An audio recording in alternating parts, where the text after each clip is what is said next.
Friends, welcome to my YouTube channel. आज हम Thompson का परमाणविक मॉडल समझेंगे, जो कि बहुत ही छोटा सा है। यदि आपने इसे एक बार अच्छे से समझ लिया तो आपको ये दोबारा कभी भी नहीं भूलेगा। तो थॉमसन जी ने जो अपना मॉडल दिया, इसके पहले हम थोड़ा सी बेसिक चीजें समझ लेते हैं कि परमाणु क्या होता है। तो मैं बता दूं आपको कि जो परमाणु होता है वो बहुत ही सूक्ष्म कण से मिलकर बनता है। इसमें छोटे छोटे से पार्टिकल्स होते हैं, जिसके मिलने से परमाणु का निर्माण होता है। परमाणु को और छोटे छोटे कणों में विभाजित नहीं किया जाता, ये हमेशा स्वतंत्र अवस्था में पाए जाते हैं।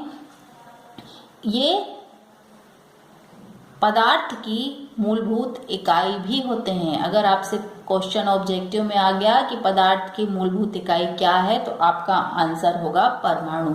तो इस प्रकार हम परमाणु के बारे में थोड़ी सी बेसिक चीजें पहले हमने समझ ली।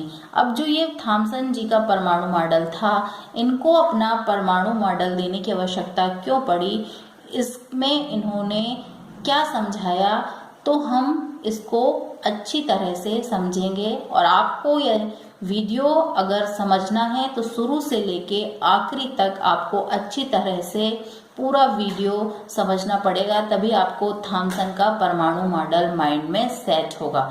तो इसके पहले जब कोई भी चीज आती है तो उसके पहले क्या होती है, कई कई वैज्ञानिक आते हैं, अपनी अलग अलग खोजें देते हैं। इसी प्रकार जो थॉमसन जी हैं, इनके पहले भी रदरफोर्ड जी, नील्स बोर, चैडविक आदि वैज्ञानिकों ने भी अपने अपने मॉडल दिए। फिर उसके बाद थॉमसन का परमाणु मॉडल आया कब, 1898 में, जो कि परमाणु का पहला मॉडल है। ये पहले साइंटिस्ट थे जिन्होंने परमाणु का मॉडल दिया, जिसमें इन्होंने बताया कि जब तक इनका मॉडल आया तो उसके पहले इलेक्ट्रॉन व प्रोटॉन की खोज हो चुकी थी। तो सन 1898 में महोदय ने बताया कि जो परमाणु होता है वो आवेश रहित होता है। क्या होता है, ये एक गोलाकार धन आवेशित पिंड होता है, जिसमें ऋण आवेशित, जिसमें क्या होंगे, इलेक्ट्रॉन समान रूप से वितरित होते हैं। अब आप ये डायग्राम देखें तो इसमें जो ये इलेक्ट्रॉन है, इसमें इसकी जितनी मात्रा होगी उतनी ही समान मात्रा में प्रोटॉन भी प्रेजेंट होंगे। अर्थात ये जो एक धनावेशित पिंड है, ये परमाणु कैसा है, धनावेशित पिंड है, जिसमें इलेक्ट्रॉन भी प्रोटॉन की समान मात्रा में वितरित है, जिससे कि ये एक आवेशहीन पिंड हो गया। ठीक है। अब जे थॉमसन ने बताया कि परमाणु कैसा है, एक समान आवेश वाला गोला है। मैंने अभी आपको बताया जितने इलेक्ट्रॉन हैं उतने ही क्या है, electron is equal to proton. तो दोनों की समान मात्रा होने के कारण ये कैसा हो गया है, एक समान आवेश वाला गोला हो जाएगा, जिसकी त्रिज्या कितनी होगी, त्रिज्या ये किसी भी परमाणु का जब आप देखेंगे किसी भी वृत्त में तो क्या होगा, ये पूरा उसका व्यास होगा, इसकी आधी होगी त्रिज्या।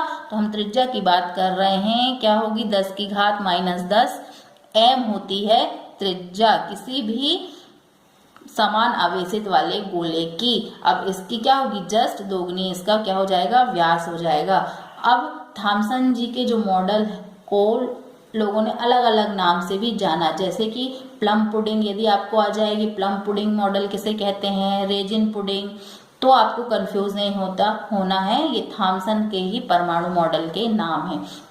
अब थॉमसन जी ने जब अपना मॉडल दिया, तो आदमी जब कोई भी चीज डिस्कवर करता है, खोजता है, तो उसको कई तरीके से सोचना पड़ता है। तो इन्होंने अपने मॉडल को सोचा कि मैं किसी उदाहरण की सहायता से लोगों को समझाऊं, ताकि ज्यादा अच्छे से उनके दिमाग में ये चीज बैठ जाए। तो उन्होंने एक तरबूज लिया, और जब तरबूज को देखा बारीकी से, तो उसमें पाया कि जो उसमें बीज होते हैं तरबूज के, उनको उन्होंने इलेक्ट्रॉन की उपमा दे दी। अर्थात जो बीज धसे हुए होते हैं तरबूज में, वे उन्होंने मान लिया इलेक्ट्रॉन, और जो लाल वाला भाग होता है तरबूज का, उसे मान लिया धनावेशित भाग। और इस प्रकार बताया उन्होंने अपने मॉडल में कि जो तरबूज होते हैं जिसमें बीज गुथे हुए रहते हैं या धसे हुए रहते हैं, वे हो गए इलेक्ट्रॉन, और जो लाल भाग है वो हो गया प्रोटॉन। इस प्रकार उन्होंने अपने मॉडल की तुलना तरबूज से की और इसको पुडिंग मॉडल या तरबूज मॉडल का नाम भी उसी आधार पर इन्होंने दिया। तब से इसे तरबूज मॉडल भी जानना जाने लगा, अर्थात थॉमसन के परमाणु मॉडल को तरबूज मॉडल के नाम से भी जाना जाता है।